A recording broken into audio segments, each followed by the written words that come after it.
हमर जने टालिना दही माठा दूधवा के छालिना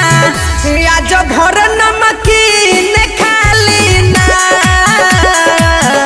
दही माठा दूधवा के छालिना आज भर नमकीन खालिना डीजे तारा नमकीन खालिना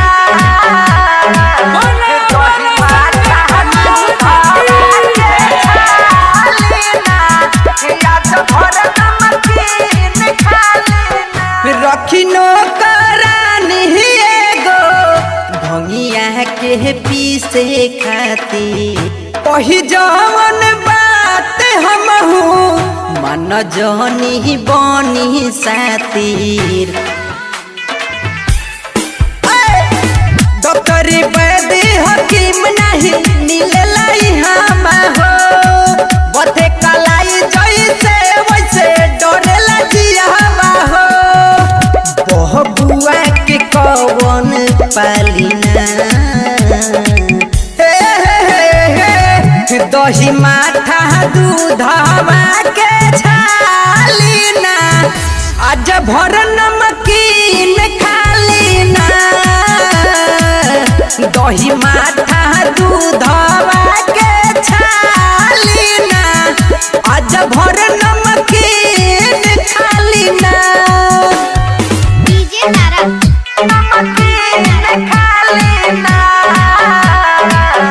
दही माठा दूधवा के छालिना तारा डिजिटल रिकॉर्डिंग स्टूडियो वैशाली सेवा सहतकार करी है रहुआ के रोजे दीना माचिस के काठी बारे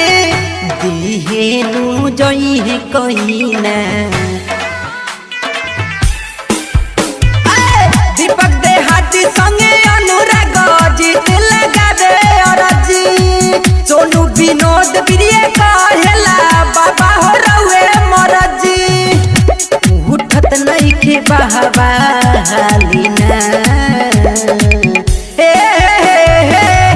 दही माठा दूधवा के छालिना